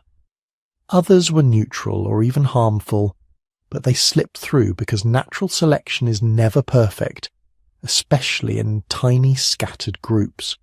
Genetic drift, random chance, plays a huge role when populations are that small. Over hundreds of thousands of years, these chance events carved deep patterns into our DNA. Today, population geneticists can read those patterns like a travel diary written in molecules. They look at how similar or different people's genomes are in different regions and reconstruct ancient journeys. They can see where groups split, where they met again, where they interbred. They can tell with surprising precision when a population passed through its own smaller bottleneck, when it expanded, when it migrated, the migrations out of Africa, the spread into Europe and Asia, the crossing into the Americas, the peopling of tiny Pacific islands. All of it has left a faint but readable trace in our genes. In a sense, your DNA contains a map of your ancestors' footsteps, not just from one country to another, or one continent to another, but through crises and recoveries, through plagues and famines, through ice ages and warm periods and everything in between. But our reduced genetic diversity isn't just interesting for history. It has very real medical implications right now. Because our global gene pool is relatively shallow, certain inherited diseases show up again and again in unrelated populations. Sickle cell disease, for instance, is tied to a gene variant that once provided protection against malaria. In regions where malaria was deadly, that variant helped its carriers survive childhood, so it spread. But when a child inherits 2 copies of it, the result is a serious blood disorder. This kind of trade-off, where a gene is helpful in one context and harmful in another, is common in human biology. In a world on the brink, almost any adaptation that kept you alive long enough to reproduce could be favoured, even if it caused problems later in life. Our ancient environment selected for survival now, not comfort at age 60. You can see echoes of this all over modern medicine. Genes that once improved fat storage or sugar handling in a world of feast and famine may now contribute to obesity and diabetes in a world of supermarkets and late-night snacks.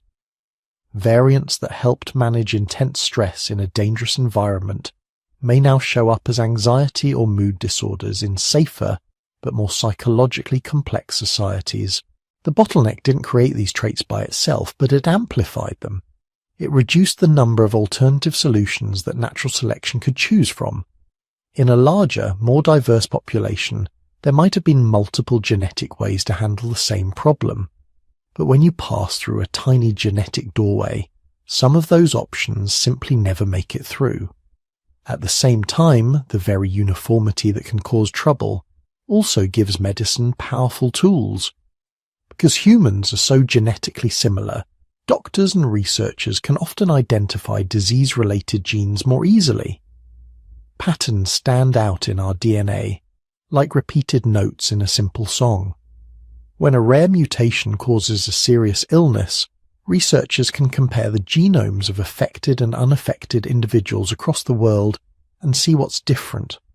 In other species with huge diversity, that kind of analysis can be far more difficult. Our shared genetic background also means that a treatment developed in one part of the world can often help people thousands of miles away. A vaccine designed in one country can protect billions. A drug tested in a particular population can, with care and adjustment, be extended to many others. The same bottleneck that made us vulnerable to global pandemics also makes us uniquely suited to global medicine. Underneath all the complexity, diseases, adaptations, trade-offs, there's a quieter, more philosophical legacy of the bottleneck, our similarity. When you strip away language, culture, religion, and nationality, the genetic difference between any two people on Earth is tiny. On average, you and a stranger on the other side of the planet are more genetically alike than two chimpanzees living in the same forest. Our skin colors, facial features, hair types, these are surface patterns written on top of a deep shared foundation. Variations adapted to sunlight, temperature, diet, altitude. Small tweaks layered over the same ancient blueprint. In a strange way, that near-extinction event long ago erased many of the deeper divisions that might have existed between early human groups. It forced our lineage through one narrow channel, so that all of us alive today are branches off the same relatively recent trunk. When geneticists talk about the most recent common ancestor of all living humans, they're not speaking metaphorically.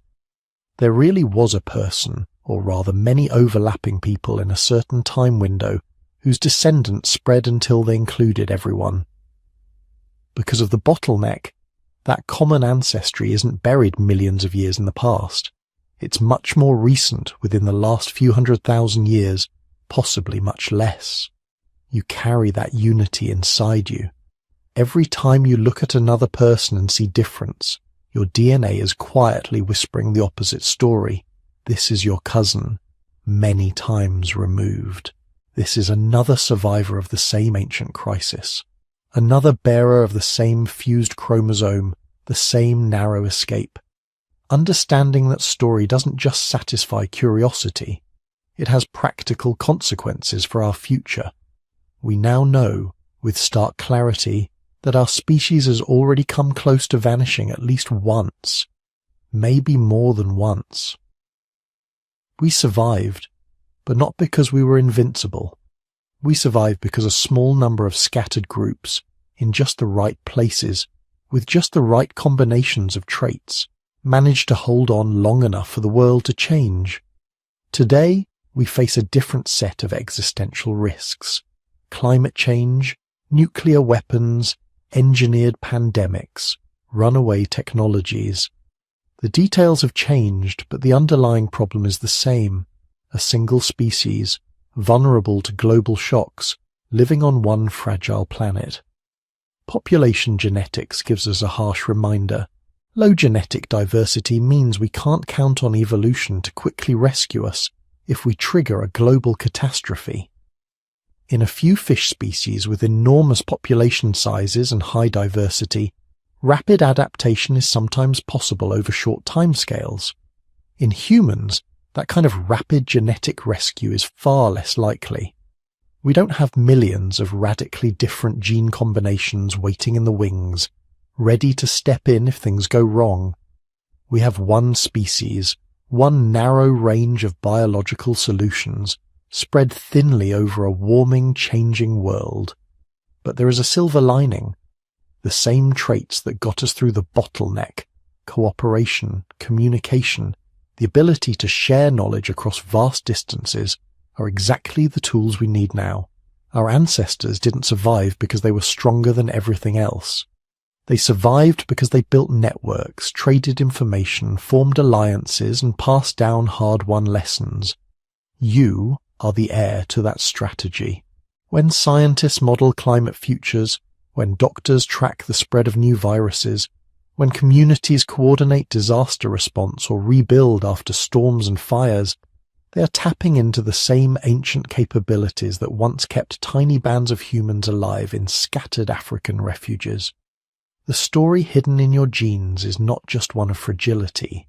It's also one of resilience, of a species that almost disappeared and then slowly, carefully, learned how to navigate a dangerous planet. Lying here now, you're part of that story's latest chapter. Your heartbeat, your breath, your thoughts drifting between waking and sleep.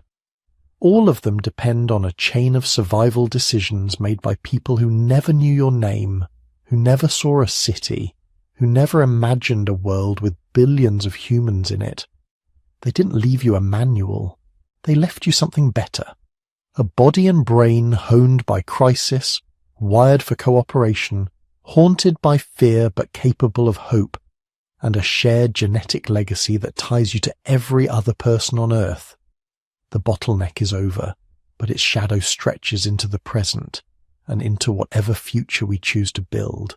And that future, as our ancestors are about to discover in our story, would be shaped by one last great journey out of the land that had sheltered them and into the wider world.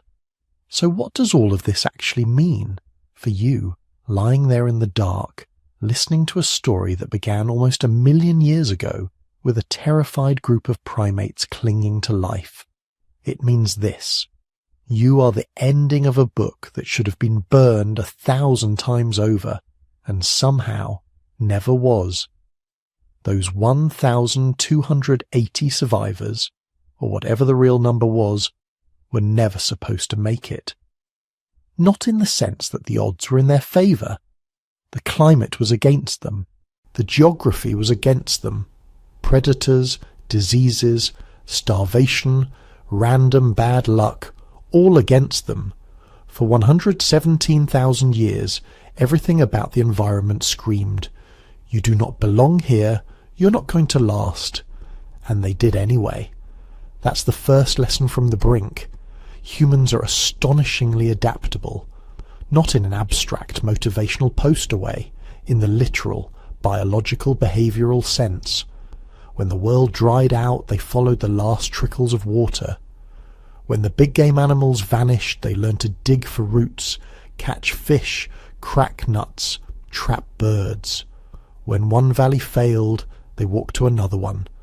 When the familiar patterns of the seasons broke down, they invented new patterns in their heads and adapted their lives to them. They didn't wait for the world to become comfortable. They bent themselves to fit a world that was actively trying to erase them. Every time conditions changed, the fragile, scattered descendants of that bottleneck didn't give up. They shifted their tools, their diets, their social rules. They formed new alliances, new strategies, new stories, over and over, generation after generation, until the world that had nearly killed them finally relaxed its grip. If you strip away the stone tools, the wild landscapes, the saber-toothed cats and giant elephants, that same ability is still sitting quietly in your skull right now. The same nervous system, the same genetic toolkit, the same capacity to notice that something is wrong, to imagine a different way to live, and to change course. That's not just prehistory. That's a survival inheritance. And it matters, because for the first time since that ancient bottleneck, humans are once again living in a world where the word extinction is not just a theoretical possibility. Now, instead of an ice age climate crash, we face a warming world. Our ancestors stared at a sky that refused to rain. We stare at polar ice that refuses to stay frozen. Back then, grasslands vanished and deserts spread. Today, sea levels creep up and heat waves linger over cities built in places where no one asked, what if it gets 2, 3, 4 degrees hotter? Then the threat was natural, volcanic winters, shifting monsoons, slow grinding changes in Earth's orbit and tilt. Now the biggest climate threat is us. Billions of descendants of those 1,280 survivors, burning in a few centuries what the planet took millions of years to bury. The parallel is uncomfortable, but it's there. A planet in transition, a climate out of balance, ecosystems under stress, and scattered groups of humans arguing, improvising, trying to figure out how to endure the storm. Our ancestors survived because they became more cooperative, not less.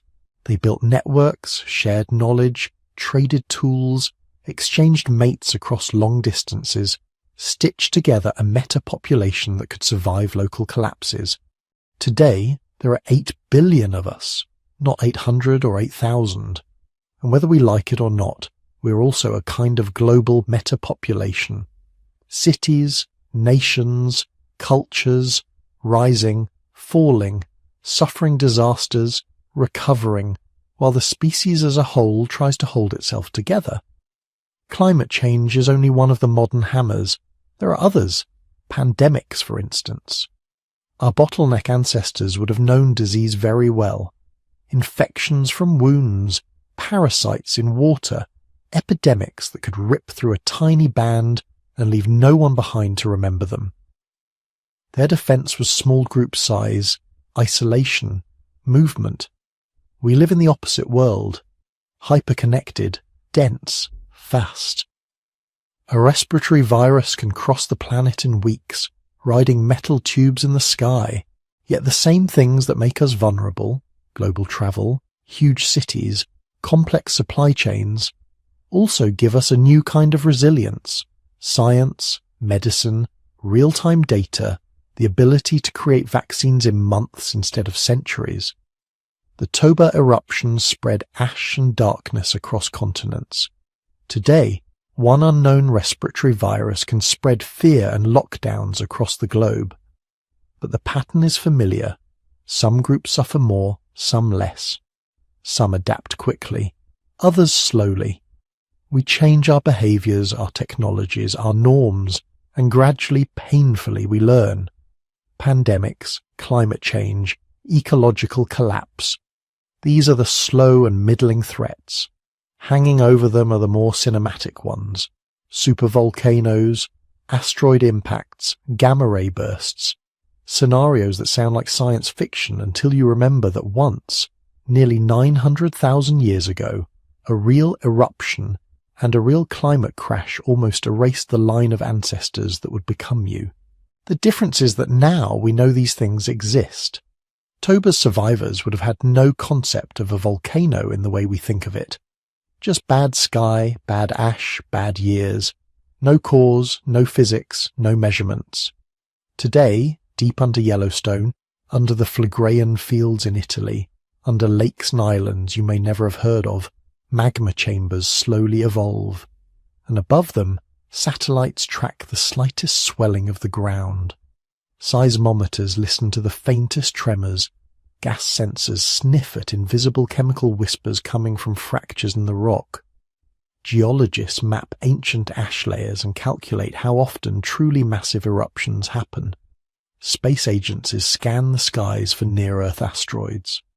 Climate scientists run models of what would happen if a major eruption injected sunlight-reflecting aerosols into the stratosphere again. We are, in a real sense, the first human generation whose species-wide memory extends not just back into the past, but forward into possible futures. We monitor the kinds of disasters that used to ambush us. We talk about preparedness not just for storms and floods, but for once-in-a-100,000-year events. Human existences now sit on 2 pillars. One is very old, the raw, flexible adaptability carved into us by the bottleneck, the ability to huddle, to move, to change, to try something new when the old strategies stop working. The other is very new, scientific knowledge, global communication, predictive power. Our ancestors had 1 pillar and it was just enough. We have 2. Whether we use both of them wisely is still an open question, And woven through all of this grand planetary thinking is something quieter, more personal, the improbability of you. Imagine a line of ancestors stretching back through time. Your parents, your grandparents, great-grandparents, on and on, doubling at each step, fanning out like branches of a tree until numbers stop making intuitive sense. Tens of thousands, hundreds of thousands, millions of people who all had to do the same simple, impossible thing. Stay alive long enough to have at least one child who also stayed alive. Now compress that tree, push it back